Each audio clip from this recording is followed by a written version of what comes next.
हम विवाह करते हैं बेटे और बेटियों का, कितनी बकवाद कर रखी है, कैर बना रखा है यू हमने अपने आप ही, अपनी बुद्धि से, जीव संज्ञा से। बच्चों का विवाह करना है, सिंपल वे से कर दो, ब्याह तो करना है, उनका संयोग जोड़ा जाड़ा परमात्मा का वहीं जुड़ता है, और उनका विवाह कर दो सिंपल वे से, समस्या हल हुई। इसी कारण से इन बेटियों को बोझ बना लिया जो गऊ जैसा धन होता है। अब हमने इस तरह अपने इस पसरे हुए समाज की कुरीतियों को, रीतियों को भी ठीक करना है, तब हम हल्के होकर भक्ति कर सकेंगे। अब थोड़ा सा समय अवश्य लगेगा, लेकिन बुद्धिमान समाज को ये स्वीकारना पड़ेगा। अब जैसे किसी भी कारण से कपड़ों का आदान प्रदान करते हैं, लोग दिखावा है, वो ड्रामा है। किसी के पुत्र प्राप्ति होती है, उसके लिए जुगले ले चलेंगे, माता बहन वीर, बुआ वीर, रिश्तेदार वीर को जान पहचान वाले भी, उसका 50 कपड़े दे रहे हैं, और पैर को ना 10 साल तक, फिर वो बड्डा हो जाए, वो व्यर्थ हो जाए, व्हाट इज यूज। तो इस तरह की जो बातें हैं, जो परंपरा पड़ी हुई है, उसको भी हमने सेट करना होगा, और तभी हम सुखी होंगे। कोई त्योहार मनाते हैं, उसके ऊपर बहन को देकर आते हैं 100-200 रुपये का, और किराया ला देते हैं 400 रुपये। अब उस बहन को क्या उन 200 रुपये के आइटम आप लेकर गए, वो वहां उपलब्ध नहीं थे?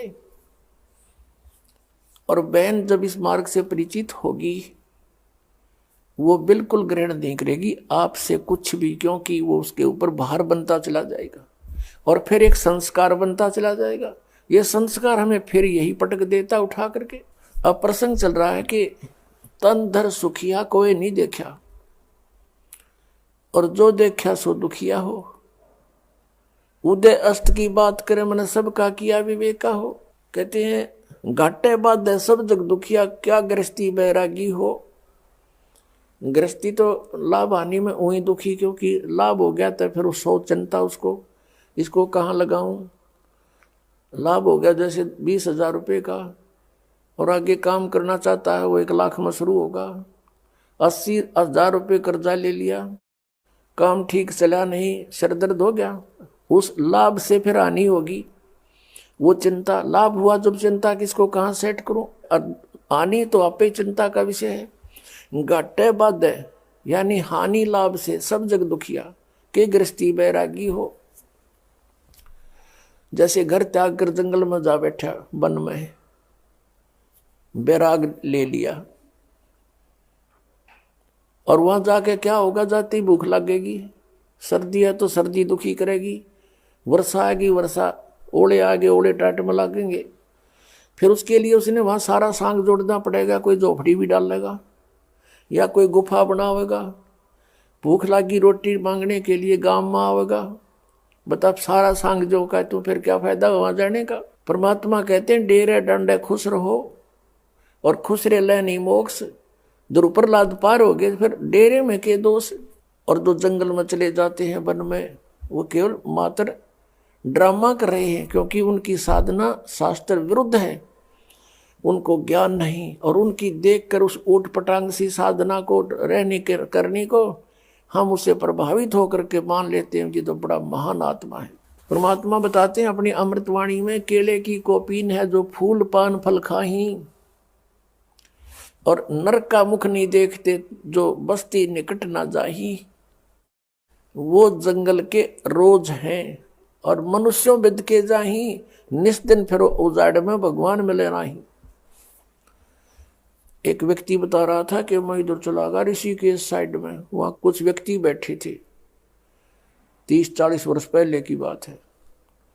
और उनसे मैंने पूछा आप कैसे वहां बैठे हो। उन्होंने बताया कि इस जंगल में एक बहुत बड़ा महात्मा रहता है, नीवस्त्र रहता है, और केवल केले के पत्तों से अपने गुप्तांग को ढक के रखता है, और वो कभी कभी बाहर को निकलता है, जिसको दर्शन हो जाए उसका बेड़ा पार हो जाता है। हम देख रहे हैं कि शायद आ जावे। तो उनमें से एक कह रहा था कि एक दिन मैं ऐसे ऐसे यहाँ बैठा था, अचानक वो निकल आए, और मुझे देखते ही एकदम वापस फिर गए और भाग कर बहुत गहरे जंगल में चले गए। दर्शन हो जाते तो बीड़ा पार हो जाता। और कहते हैं वो कहीं मांगने नहीं आता, वही फल पत्ते फूल वगैरह खा करके रहता है। इसके विषय में सूक्ष्म वेद के अंदर परमेश्वर ने कहा, कबीर सच्चिदानंद घन ब्रह्म की वाणी में, कि केले की कोपीन है, यानी लंगोट बना रखा केले के पत्ते का, और फूल पान फल खाही, फूल फल पत्ते खा के गुजारा कर रहे हैं, और नरक का मुख नहीं देखते, वो आदमियों के निकट नहीं आता, नरक का मुख नहीं देखते, और बस्ती निकट न जाही, वो जंगल के रोज हैं, नील गाय जिसको कहते हैं, भटकते फिर धक्के खाते अंडे जंगल में, घास फूस खावे, क्या उनको भगवान मिल जाएगा? वो जंगल के रोज हैं जो मनुष्यों बिद के जाई, आदमियों ने देख के बिद के डरे, लुक जा, छुप जा जंगल में जा करके, वो तो जंगली जानवर हैं, वो महात्मा नहीं है। और निस्दिन फिरो उजाड़ मैन्यो परमात्मा पावे नाही, ऐसे बेशक से कहीं भटकते रहो इस जंगल में बियाबान में, ये विधि परमात्मा पाने की नहीं है।